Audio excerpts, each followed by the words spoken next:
आप सभी की डिमांड पे इस वीडियो में हम लोग जानेंगे कि यूपी बीएड के काउंसलिंग का रजिस्ट्रेशन प्रोसेस क्या है, किस तरीके से रजिस्ट्रेशन करना है काउंसलिंग के लिए, क्या क्या डॉक्यूमेंट लगेंगे और भी ढेर सारी जानकारी के बारे में इस वीडियो में हम लोग जानेंगे। तो आप में से जो भी लोग चैनल पे नए हो चैनल को सब्सक्राइब कर लें और इस वीडियो को इन तक देखें, जिसमें हम लोग स्टेप बाय स्टेप चीज़ों को समझने और जानने वाले हैं। चाहे आपकी जितनी भी रैंक हो, चाहे जिस भी फेज में काउंसलिंग हो, अगर आप बीएड में एडमिशन लेना चाहते हैं तो आपको रजिस्ट्रेशन करना होगा और ये जानना होगा कि रजिस्ट्रेशन कैसे करना है। रजिस्ट्रेशन को जानने से पहले आपको बता दें, काउंसलिंग का अर्थ होता है, यहां पर काउंसलिंग का मतलब पूरी एडमिशन की प्रक्रिया से है। रजिस्ट्रेशन के लिए क्या क्या जरूरी है, क्या डॉक्यूमेंट चाहिए, आप परेशान हैं आप सभी लोग, जान लीजिए। सिर्फ और सिर्फ दो डॉक्यूमेंट आपको चाहिए। पहला डॉक्यूमेंट आपका होगा फाइनल ईयर की मार्कशीट और दूसरा है बैंक पासबुक। इसके अलावा रजिस्ट्रेशन में कोई भी तीसरा डॉक्यूमेंट नहीं चाहिए होगा, इस बात का ध्यान रखिएगा। और आप कहेंगे, आप लोग लगातार पूछ रहे हैं कि सर किस वेबसाइट पे होगा, मैं आपको पहले बता चुका हूं। आप जैसे ही यहां पर क्लिक करेंगे आप देखेंगे यूपी बीएड 2023 गूगल पे सर्च करिए, आपको ये वेबसाइट दिख जाएगी और यहां पर लिखा है clearly click here to counselling login. जैसे ही आप लॉगिन करेंगे यहां पर आप देखेंगे, अभी लॉगिन कर रहे होंगे तो आपको एप्लीकेशन डिटेल, एप्लीकेशन यहां पे प्रिंट, हेल्प डेस्क और यहां पर एडमिट कार्ड जैसे ऑप्शन दिख रहे होंगे। कुछ देर बाद यानी 15 तारीख से जब काउंसलिंग स्टार्ट हो जाएगी फेज वाइज, और ये जो रैंक हमने बताई है आप लोगों को, आप लोग लगातार पूछ रहे हैं, ये रैंक का जो बेस है वो स्टेट रैंक के बेस पे हमेशा काउंसलिंग होती है। आपकी कैटेगरी रैंक नहीं देखी जाएगी, स्टेट रैंक कितनी है उसी के बेस पे आपका फेज डिसाइड होता है कि आप किस फेज में काउंसलिंग कराएंगे। ये ध्यान रखिएगा।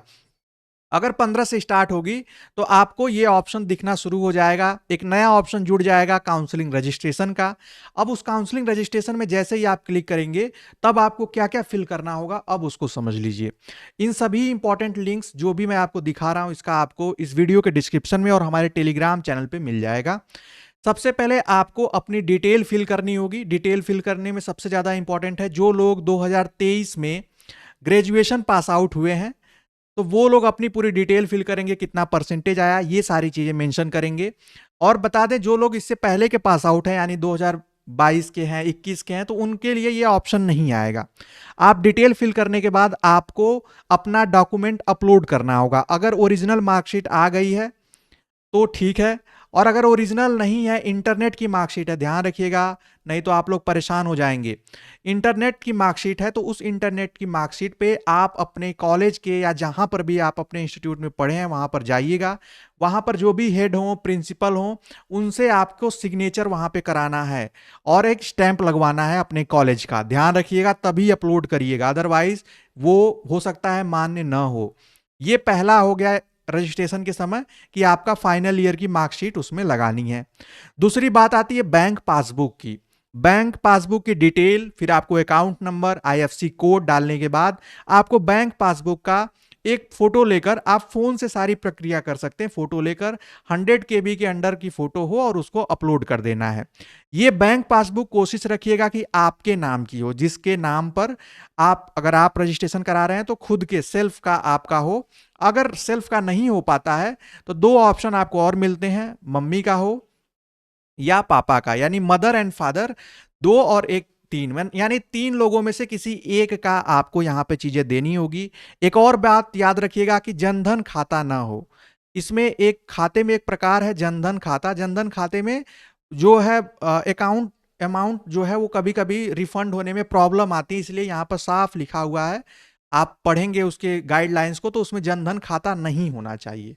ठीक है, अब यहां पर आप जैसे ही कर लेंगे वैसे ही रजिस्ट्रेशन में आपको क्या करना होगा, आपको अब इन दो डिटेल को फिल करने के बाद आपको फी पेमेंट करनी होगी।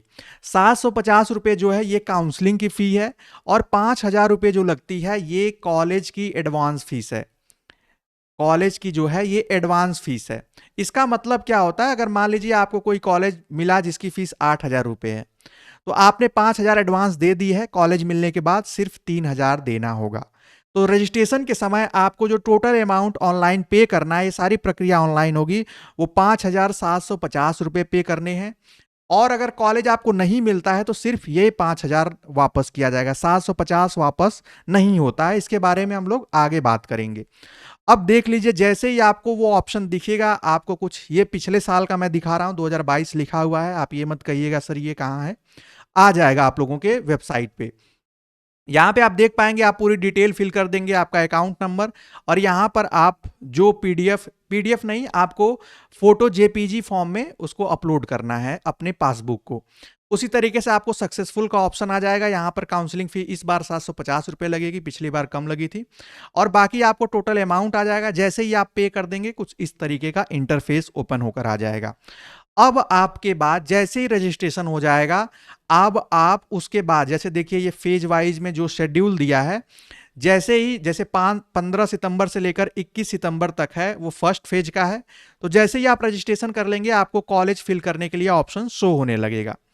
तो फिर आपको कॉलेज फिल करना होगा, जिसे आप लेना चाहते हैं, जिस कॉलेज को, उसको ऊपर रखेंगे अपनी प्रायोरिटी के हिसाब से। अब कि आपको किस कॉलेज में एडमिशन लेना है तो उनको टॉप पे रखिए, और जिनको आप चाहते हैं कि लास्ट में ये सब मिल जाए, कोई दिक्कत नहीं, तो उनको आप उसी तरीके से अरेंज करेंगे। आप उसमें अरेंज, उसको मैं डिटेल से आपको बताऊंगा आगे। तो ये इंफॉर्मेशन आपको रजिस्ट्रेशन से संबंधित है। अब चॉइस फिलिंग का जब ऑप्शन आएगा, तो जब आप उस पर क्लिक करेंगे तो आपको कॉलेज फिल करना होगा। आप किसी भी यूनिवर्सिटी का कॉलेज किसी भी नंबर पे रख सकते हैं, और बिल्कुल ऐसा कोई बाउंडेशन नहीं है, आप अनलिमिटेड कॉलेज भी फिल कर सकते हैं। उसके बारे में हम लोग आगे नेक्स्ट वीडियो में बात करेंगे। ध्यान रखिएगा, जो सेकेंड शिफ्ट के स्टूडेंट्स हैं, अगर आपका रिजल्ट नहीं आया है तो आप सेकेंड या थर्ड शिफ्ट तक आते आते आपको, यानी पूल काउंसलिंग तक आते आते आपको काउंसलिंग कराना पड़ेगा। अगर रिजल्ट आ गया है तो कोई बात नहीं, लेकिन नहीं आया तो परेशान मत होइएगा। हाँ, ये जरूर है कि हो सकता है गवर्नमेंट सीट तब तक न बचे, लेकिन आपका एडमिशन हो जाएगा अगर आप बीएड करना चाहते हैं। तो ये थी जानकारी आप लोगों के काउंसलिंग के रजिस्ट्रेशन से। आगे के वीडियोस में, और जैसे ही आप इसको फिल करेंगे, आपको चॉइस फिलिंग आ ही जाएगा। आगे की वीडियो में हम लोग जानेंगे कि चॉइस फिलिंग कैसे करना है, किन किन बातों का ध्यान रखना है, साथ ही साथ फिर अलॉटमेंट आने पर कैसे पेमेंट करना है, उन सारी चीज़ों के बारे में। अभी के लिए सिर्फ इतना है। उम्मीद है आप सभी लोगों को ये वीडियो समझ में आई होगी, ये पूरा प्रोसेस समझ में आया होगा। अभी के लिए सिर्फ इतना ही, मिलेंगे नेक्स्ट वीडियो में और भी इंपॉर्टेंट टॉपिक के साथ। तब तक के लिए bye bye, take care and keep watching.